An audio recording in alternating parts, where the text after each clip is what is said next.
Hi everyone, hope you're doing well. I know you enjoyed Mrs. Lewis's videos this week to learn about insects, so I decided I'd read you a story. And this one is called On Beyond Bugs, all about insects from our favorite, The Cat in the Hat. I'll show you the pictures as I'm reading them. I'm the Cat in the Hat, and I'm glad that I found you. Right now, if you look, you'll see insects around you. They live in the water, the earth, and the sky. Just wait, and you'll soon see an insect go by. There are millions of them. I'll show some to you. Your mother will not mind at all if I do. Most insects you'll meet have hard shells and lay eggs.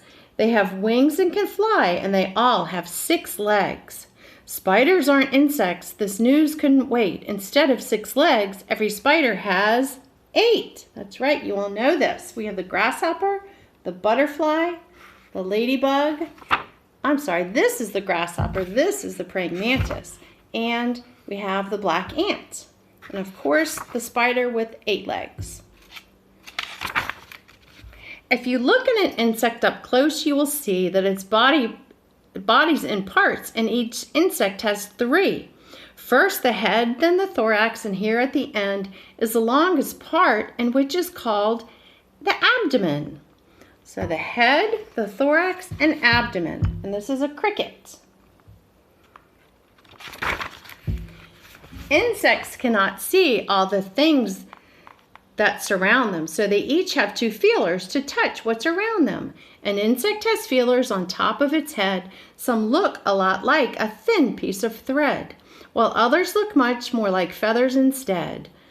We wish we had feelers, but we don't have any. You can also call feelers by this name, antennae.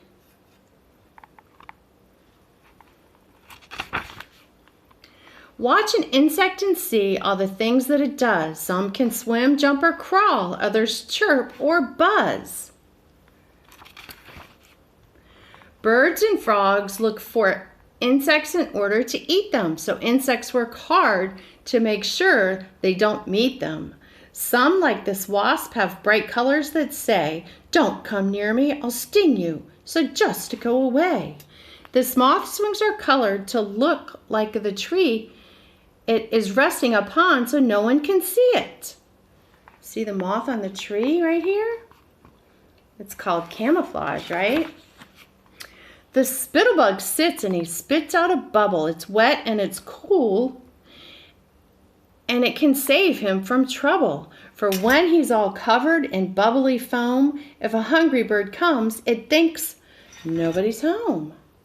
He doesn't even know that there's a bug under all those bubbles. Here is a riddle I learned from my mother, how a skunk and a ladybug are like one another. When danger is near, it's easy to tell that they suddenly give off a terrible smell. We all knew about skunks, but not many of us know about ladybugs. These busy insects are my friends, the ants. They like to eat seeds, other insects, and plants. Ants are so strong they can lift things up that weigh over 10 times their weight, and they do it all day. So if you were as strong as an ant, you would see you could lift up 10 cats and tall hats easily. That's if you were as strong as an ant.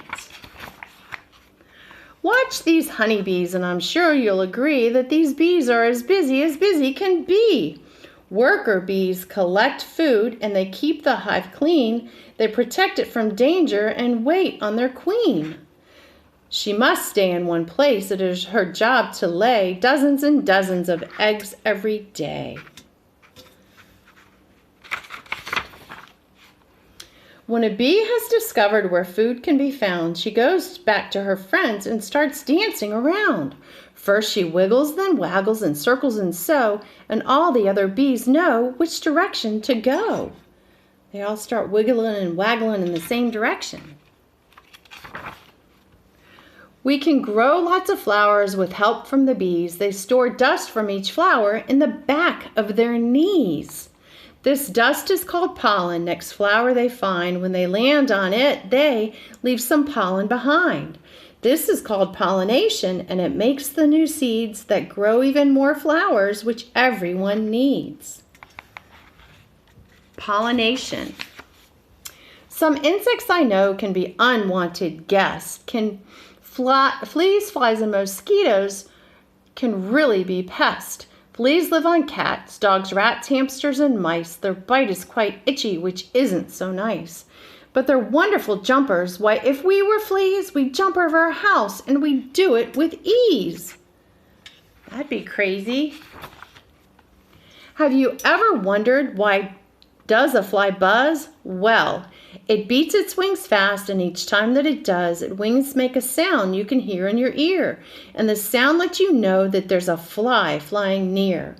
And here's a fun fact about flies that we both thought was icky. They can walk upside down since their feet are so sticky. I don't think mosquitoes are very polite. When they're hungry, they land and they sting and they bite. But it's only the female mosquitoes that do. Male mosquitoes will never bother you. Caterpillars do something you might think is strange. They start out as one thing, then one day they change. Some spin in a small house on a branch just like this, and this home that they make is called a chrysalis. If you watch it, you'll see when a few weeks go by, it turns into a beautiful new butterfly. There's a butterfly. Here's a quick fact that we both thought was neat. Butterflies can taste their food with their feet. That's crazy. On warm summer evenings, you may see the light of fireflies flashing off on in the night.